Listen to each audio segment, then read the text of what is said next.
Welcome back. Rachel Reinking is with 21 Alive News just about every week for our In the Arts segment. She's a guest tonight, though, for a different reason. Rachel says she was the victim of a hit and run that could have been much worse and is asking for your help identifying the truck that struck her. She talks with 21 Alive's John Wagner tonight. I was driving on State Boulevard heading west, and as I approached the intersection of Kensington and State, I was T-boned on my driver's side, and the vehicle ended up fleeing the scene. Thankfully, after I was taken to the ER from emergency services, they were able to get me a CT scan and conclude there was nothing severely wrong, but I am definitely feeling it right now. Very sore, bruised, but icing and KT tape have gone a long way. I'm so glad that you're well enough to talk to me today. But as anybody who's been in crashes can tell you, I know myself, whether or not the person sticks around at the scene or they drive off, like in this case, these are kind of hard times. You can be stuck in the lurch waiting on insurance to come through for this or that. So how's your car?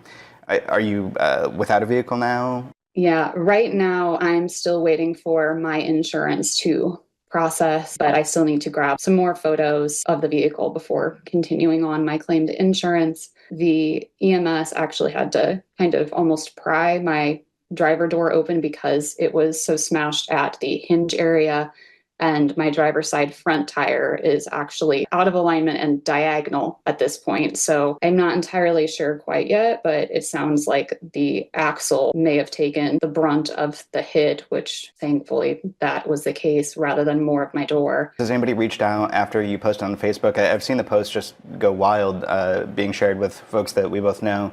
Any helpful information being passed along through that avenue? I've had some friends reach out and say that they were going to check some security cameras they had access to in nearby businesses and nearby homes if they know someone that lived near where the accident happened. But as of right now, I haven't gotten any more detail, but hoping that someone has seen something and is able to contact FWPD in order to help me figure out who hit me.